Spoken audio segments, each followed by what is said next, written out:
The Xylarans descended upon Earth, their ship hidden behind layers of optical camouflage. As one of the galaxy's most feared predators, they had long perfected the art of the hunt. To them, humans were nothing more than soft, fragile creatures, flesh-bound prey ill-suited for survival. The decision to hunt in the jungle was simply to amuse themselves. They relished challenges, but humans, they believed, would provide none. Among the squad of Xylarans, confidence oozed from every movement. Their leader, Kral, stalked forward with measured strides, his clawed feet silent against the damp jungle floor. His subordinates followed closely, their sharp mandibles clicking in anticipation of an easy kill. Kral spoke to his team through his neural communicator, his voice heavy with disdain. These creatures are defenseless. A hunt in their natural environment will test our skills only against this planet, not its inhabitants. Another Xylaran, younger and eager to prove himself, chittered in agreement. Their cities were simple to analyze. They rely on tools, not instincts. This jungle will finish them before we have the chance. The jungle was alive around them, a cacophony of sounds unfamiliar to the Xylarans. Creatures chirped, growled, and howled in the shadows, their movements blending seamlessly with the underbrush. Yet, despite the chaos, the Xylarans remained unperturbed. Their advanced scanning equipment identified no significant threats, at least none that could harm them. As they moved deeper, the group spotted their targets. A small team of humans advanced cautiously, their forms blending with the terrain in expertly crafted camouflage. They moved in unison, each gesture precise and purposeful. And then the Xylarans noticed the animals. Companions, Kral observed, his voice tinged with curiosity. The humans were accompanied by canines, four-legged creatures that trotted beside their masters. The Xylarans found the concept bizarre. Why would prey keep lesser predators close? Kral assumed the animals were little more than pets, weak and inconsequential. The humans paused briefly. One of the canines sniffed the air, ears pricked. It barked softly, and the group shifted formation. The Xylarans froze, their cloaking fields holding steady. Interesting, Kral mused. The animals are alert, though to what end? They cannot see us. The squad watched the humans set up camp, their movements systematic. Tools emerged from their packs, scanners, weapons, and equipment the Xylarans deemed primitive. The soldiers communicated in hushed tones, their words unintelligible to the aliens. To the Xylarans, it was nothing more than prey attempting to delay the inevitable.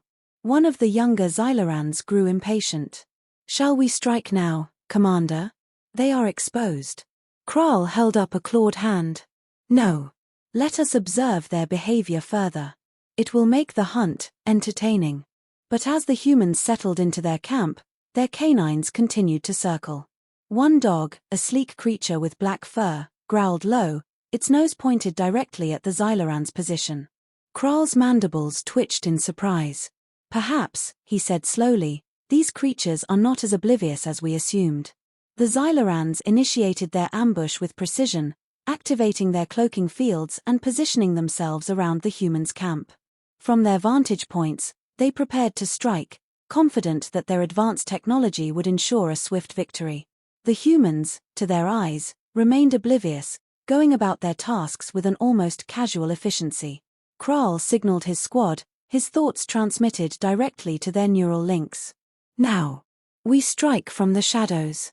Take out the humans first, then their animals." But just as the Xylarans made their move, one of the dogs, a muscular creature with golden fur, let out a sharp bark. In an instant, the humans reacted. Guns were raised, their operators scanning the tree line. The canines, leashed only moments ago, were now free, fanning out around their handlers. Kral's squad hesitated. The humans' rapid response was unexpected. Their movements were coordinated, precise, nothing like the panicked reactions of prey. Before the Xylarans could recover, one of the dogs lunged into the underbrush, its jaws snapping at empty air. The movement forced a Xylaran soldier to shift position, momentarily disrupting its cloaking field. "Contact," one of the humans shouted, their voice cutting through the jungle. A burst of gunfire followed, tearing through foliage and narrowly missing the exposed alien. The Xylarans regrouped, adjusting their strategy. Kral growled in frustration. They're using the animals to expose us. Focus on the dogs. Without them, the humans are blind. The squad shifted their fire toward the canines, but the humans seemed to anticipate this. They moved to protect their animals, forming defensive positions that limited the Xylarans' line of sight. Meanwhile, the dogs continued to sniff out cloaked soldiers, their barking and growling directing the humans' fire. One Xylaran soldier, eager to eliminate a particularly persistent dog, stepped into a snare hidden beneath the foliage. With a sudden snap, the alien was yanked upward, suspended by a crude but effective trap. It struggled, its cloaking field failing entirely as it dangled helplessly. The humans wasted no time. A single shot from a rifle silenced the alien, its body falling limp. Kral watched in disbelief. These so-called prey were not merely surviving, they were fighting back, and effectively. The jungle itself seemed to aid the humans. The dense undergrowth and natural obstacles slowed the Xylarans' movements, while the humans navigated the terrain with ease. The dogs, in particular, seemed perfectly attuned to their environment, their sharp senses compensating for the aliens' technological advantages. The captured Xylaran lay bound in a makeshift net, its advanced armor cracked by a combination of human ingenuity and the relentless persistence of the dogs. Stripped of its weapons, it could do nothing but observe the humans moving about their camp. Its multifaceted eyes studied them intently, trying to understand how a species so seemingly primitive had turned a straightforward hunt into an utter disaster. Nearby, one soldier crouched beside an injured dog, gently inspecting a burn on its flank. The Xylaran clicked its mandibles in confusion. The human had been grazed by a plasma bolt earlier, yet here he was, tending to the animal's wounds before addressing his own. The alien couldn't comprehend the logic. In its own culture, survival of the strongest dictated that injured assets were expendable. But here, it watched as other soldiers came over to assist, one providing medical supplies while another kept watch. The dog licked the soldier's face, and the human smiled, speaking softly to the animal in tones the Xylaran couldn't translate but instinctively understood as reassuring. The alien shifted uncomfortably, its worldview beginning to crack. As the night wore on, the humans prepared for another engagement. They moved efficiently, setting up traps and modifying their weapons using scavenged alien components. The Xylaran marveled at their adaptability. It had underestimated their capacity to learn and improvise. Where its species relied on rigid hierarchies and standardized tactics, these humans were unpredictable, constantly evolving their approach. The dogs played an integral role in the preparations. One sniffed the air and barked twice, prompting a soldier to alter the placement of a motion sensor.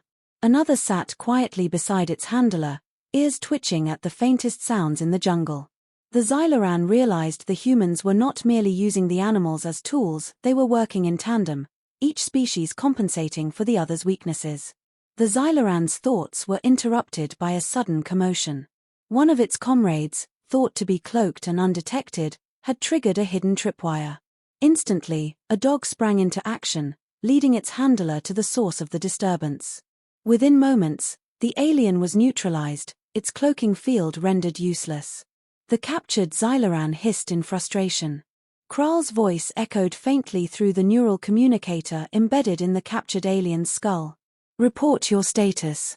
Are the humans subdued?" It hesitated, its pride warring with the truth. Finally, it replied, "No. The humans, they are unlike any prey we've encountered. Their methods are chaotic, their animals, precise." The Xylaran watched as the humans regrouped, their injured still standing shoulder to shoulder with their canines. A quiet determination radiated from them, a bond forged not out of hierarchy or dominance but out of trust and mutual respect. For the first time, the alien understood the fundamental error in their assumptions. The humans were not just prey, they were partners with another species, creating a synergy no Xylaran tactic could counter. It wasn't technology or brute strength that made them dangerous. It was the unity they shared with those they called their own. The Xylarans regrouped in a secluded part of the jungle, their numbers diminished and morale fractured. Kral surveyed his remaining squad, his mandibles tightening in frustration. What should have been a routine hunt had become an ordeal unlike anything they had faced. The jungle, once a mere backdrop for their hunt, now felt hostile, alive, and entirely under human control. "We underestimated them," Kral admitted, his voice sharp and clipped. "Their tactics, their animals, their unity, none of it was in the data we analyzed. These creatures fight with an intensity we've never encountered." Another Xylaran, nursing a wound from a trap, growled in defiance. "They are still prey. They bleed. They die. We should strike again." "No," Kral said firmly. "We are no longer the hunters here." As they argued, the faint sound of movement reached them. Kral froze, his senses heightened. One of the dogs had found their position, its low growl cutting through the dense foliage. A moment later, its handler emerged, weapon at the ready. Behind him, more soldiers materialized, flanking the Xylarans with silent efficiency. Kral raised a clawed hand, signaling his squad to hold fire. He could see the determination in the humans' eyes, their weapons steady and trained.